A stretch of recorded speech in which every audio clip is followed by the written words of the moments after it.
दशकों पहले अलग हुए उद्धव और राज ठाकरे मराठी भाषा के नाम पर फिर से एक साथ आ गए।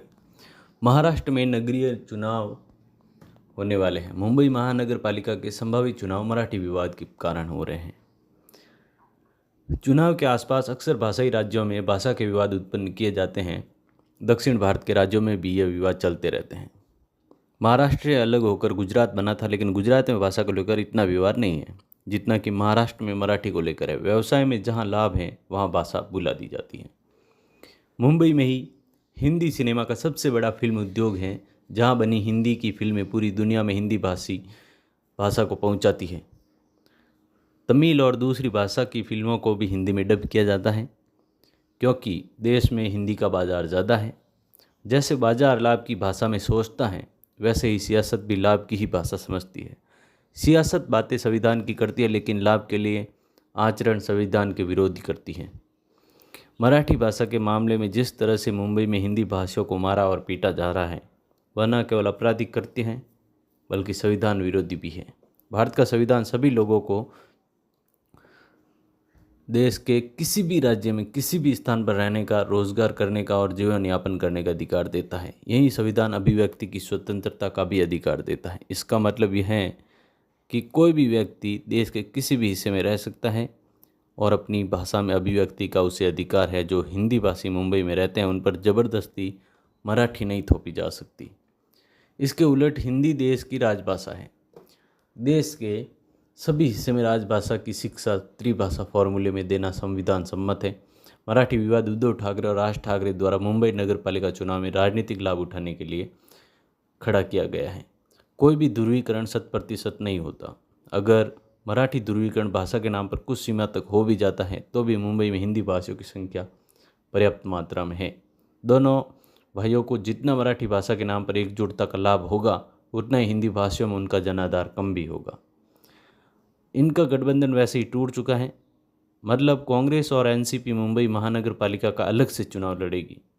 ये सारे राजनीतिक गणित अब धीरे धीरे सामने आएंगे, लेकिन यह तो लगभग तय है कि कांग्रेस के साथ उनका गठबंधन नहीं होगा। अगर देश में आज संघवाद मजबूती के साथ काम कर रहा है, तो उसका भी एक बड़ा कारण अखिल भारतीय सेवाओं का स्ट्रक्चर है। हिंदी संविधान के अनुसार भारत की आधिकारिक भाषा है। अंग्रेजी को एक निश्चित समय के लिए स्वीकार किया गया था, लेकिन वह सरकारी भाषा का रूप ले चुकी है। मराठी भाषा पर जो विवाद खड़ा किया जा रहा है, उससे बड़े बड़े भाषा विवाद पहले हो चुके हैं। कई बार तो ऐसा लगने लगा था कि कहीं देश का विखंडन भाषा के नाम पर ना हो जाए। आज़ादी के बाद शुरुआती दिनों में भाषा के नाम पर बहुत विवाद हुए। अब धीरे धीरे हमारा लोकतंत्र परिपक्व हो चुका है। हिंदी धीरे धीरे देश के कोने कोने में फैल रही है। इसका एक बड़ा कारण हिंदी सिनेमा और टेलीविज़न के साथ ही विभिन्न राज्यों की संस्कृतियों का आदान प्रदान और संवाद माना जाता है। संविधान निर्माता भाषाई विवाद के दूरगामी दुष्परिणाम को जानते थे, इसलिए देश में ऐसी व्यवस्था की गई कि अगर भाषा के नाम पर राज्यों की राजनीति बहकने भी लगे, तब भी राज्य की सरकार राष्ट्रीय उद्देश्य और लक्ष्य के अनुरूप काम करती रहेगी।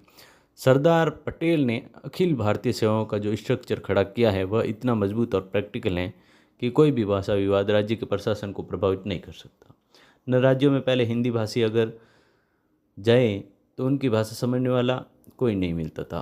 वह स्थिति अब किसी भी राज्य में नहीं बची। हिंदी भाषी पर्यटक भाषाई राज्यों में बड़ी संख्या में जाते हैं। उत्तर भारतीयों के 4 धामों में से एक महत्वपूर्ण धाम रामेश्वरम तमिलनाडु में है, जहां उत्तर भारत के लोग तीर्थ यात्रा के लिए अनिवार्य रूप से जाते हैं। पहले वहाँ हिंदी भाषा समझने वाले नहीं मिलते थे, लेकिन अब केवल हिंदी भाषा जानने वाला संवाद शून्य नहीं है, वहाँ पर हिंदी भाषी लोग मिल जाते हैं। भाषाओं के नाम पर राजनीति करने वाले भूल जाते हैं कि भाषाओं को आपस में मिलाती भी है। भारत राष्ट्र की एकता के लिए भाषाओं को एक दूसरे का सहयोगी बनना पड़ेगा। हिंदी एक नई भाषा है, लेकिन यह भारत के विभिन्न प्रांतों में सबसे ज़्यादा बोली जाने वाली भाषा है। लेकिन इसे यह सम्मान इसलिए नहीं हासिल है क्योंकि सत्ताओं ने इसमें हस्तक्षेप किया। भाषा का विकास ऐसे भी सत्ताओं के हस्तक्षेप से नहीं होता है। भाषा के पास अपनी एक ताकत होती है, जिसकी वजह सांस्कृतिक मान्यताएं हैं। हिंदी के बढ़ने में एक बड़ा कारण मुंबई के सिनेमा जगत का है, जिसे वर्तमान तक पहुंचाने में सबसे बड़ा योगदान गैर हिंदी भाषी लोगों का ही है, या फिर उन लोगों का है जिनकी मातृभाषा हिंदी नहीं थी। दिलीप कुमार, राजकुमार, देवानंद, नूरजहां, लता मंगेशकर, किशोर कुमार, मोहम्मद रफ़ी, तलत महमूद, मन्ना डे, हेमंत कुमार गुलाम मोहम्मद, कैफ़ी आज़मी, एस.टी. बर्मन, लुधियानवी, कमाल अमरोही, शकील बदायूनी आदि सभी की पहली भाषा हिंदी नहीं थी। लेकिन आज बांग्लादेश से लेकर नेपाल, श्रीलंका और पूरी दुनिया के अंदर हिंदी गाने सुने जाते हैं। पाकिस्तान में बहुत ही लोकप्रिय है, लेकिन इंडोनेशिया जैसे देशों में तो कुछ कुछ होता है जैसे गीत गुनगुनाए जाते हैं। मतलब हिंदी की लोकप्रियता सरकार के थोपने से कहीं ज़्यादा उनके मनोरंजन सांस्कृतिक नियंत्रण से आई, जिसे अब क्षेत्रीय भाषा के जरिए चुनौतियाँ मिल रही हैं। सभी भारतीय भाषाओं की एक खास बात रही है, उनके राष्ट्रवाद की बात करने वाले एक बात भूल जाते हैं कि इन भाषाओं ने तमाम बोलियों को खत्म कर दिया जो दलित आदिवासियों की मूल भाषाएं थी। हिंदी ने भोजपुरी, मैथिली, गढ़वाली, कुमाऊनी, राजस्थानी, हरियाणवी आदि को किनारे लगा दिया। लेकिन जब जब भाषाई राष्ट्रवाद आएगा, वैसे ही उपभाषाई राष्ट्रवाद भी आएगा और वह लोगों में अत्यधिक लोकप्रिय होगा।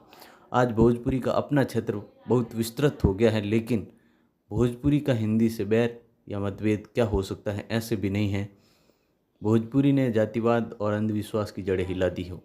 उल्टे वह तो परंपराओं के नाम पर सब कुछ कर रहा है। भाषा भी उपनिवेशवाद का सबसे बड़ा उदाहरण है।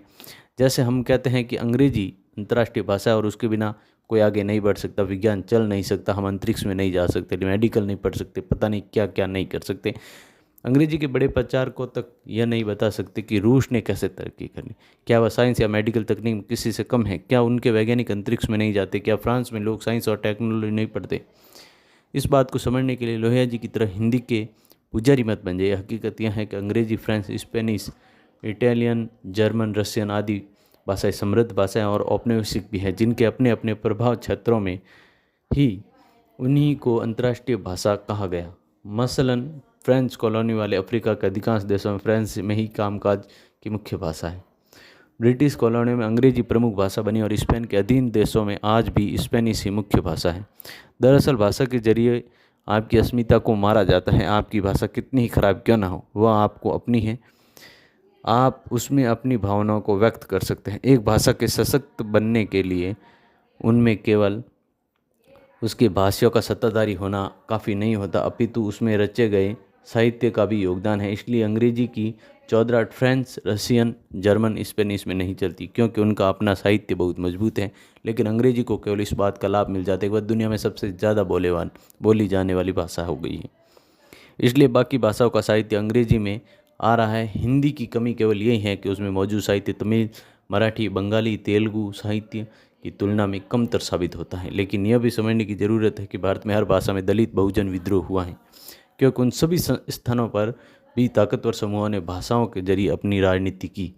बंगाल की भद्र लोक क्रांति में दलितों के लिए कोई जगह नहीं थी।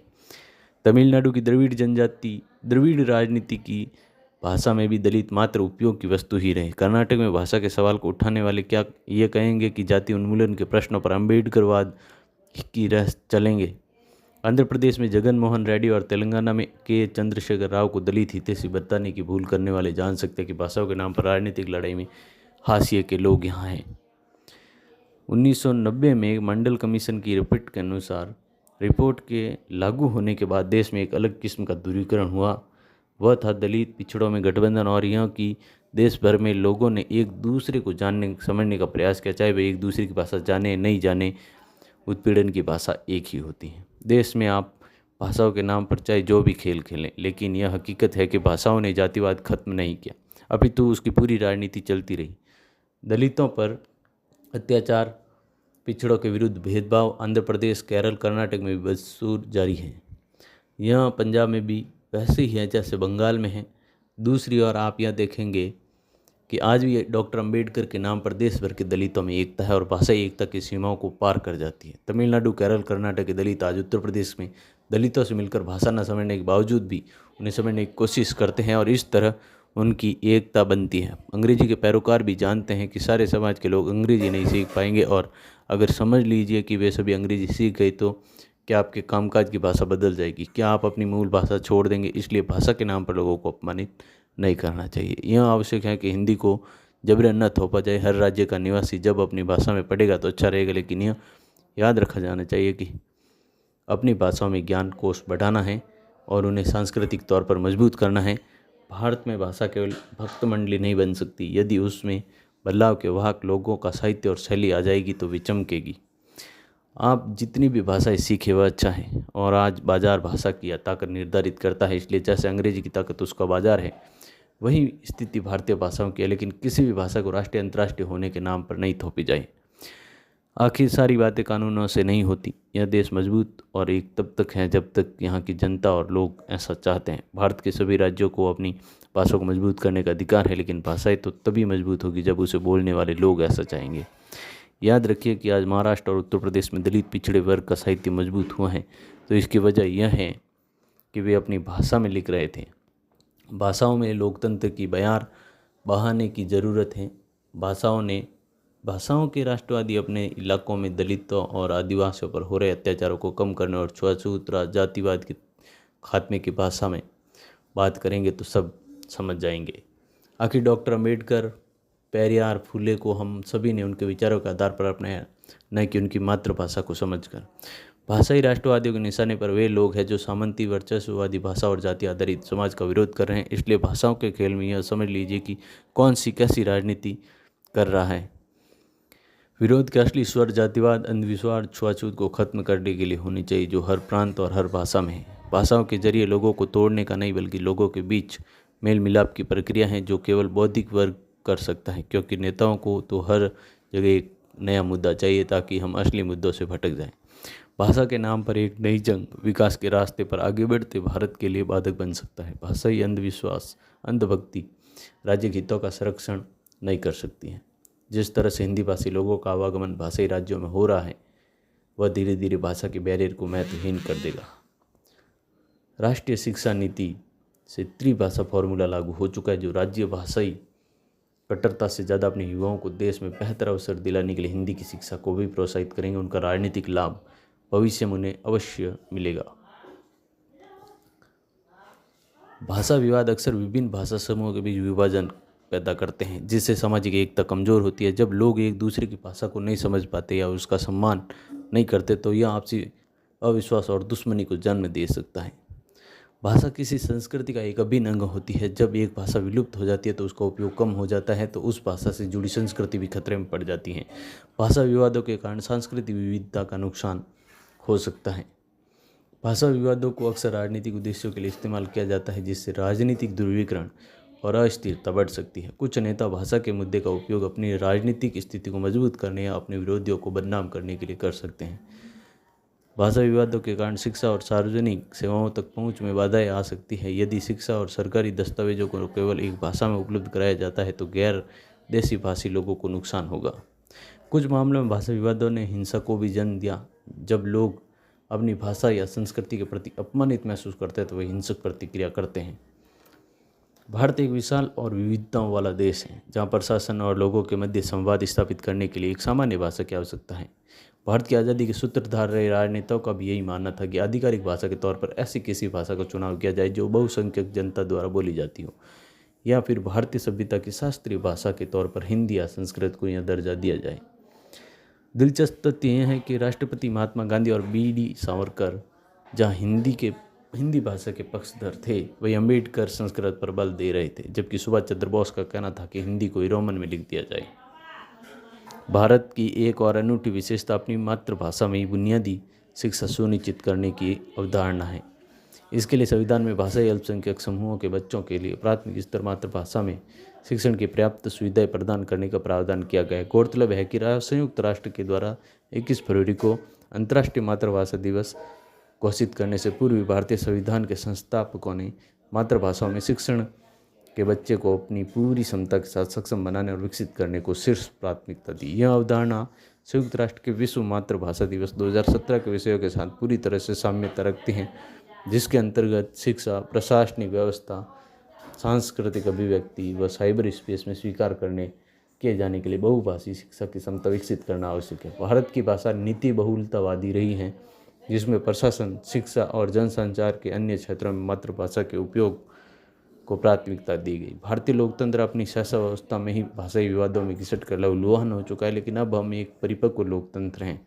सच यह भी है कि आज हिंदी धीरे धीरे देश के कोने कोने में फैल रही है, और इसका कारण हिंदी सिनेमा और टेलीविज़न, प्रवासन तथा संस्कृतियों में का आपस में घुलना मिलना है। हिंदी का संवाद शून्यता खत्म करने वाली भाषा माना जा रहा है, लेकिन हमें यह ध्यान रखना होगा कि स्थानीय भाषाओं की जगह कोई नहीं ले सकता। भारत ने भाषाई आधार पर राज्यों के निर्माण की व्यवस्था को स्वीकार किया क्योंकि उपराष्ट्रीय पहचान की वास्तविकताओं को नज़रअंदाज नहीं किया जा सकता। ये कुछ ऐसी बातें हैं जिन्हें हिंदी के सबसे आक्रामक तरफदार अक्सर भूल जाते हैं। हालांकि सरकार को भी इन आक्रामक तरफदारों के सम्मान व्यवहार नहीं करना चाहिए, क्योंकि भाषा के नाम पर एक नई जंग विकास के पथ पर आगे बढ़ते भारत के पैरों की बेड़ियां बनने का काम करेगी।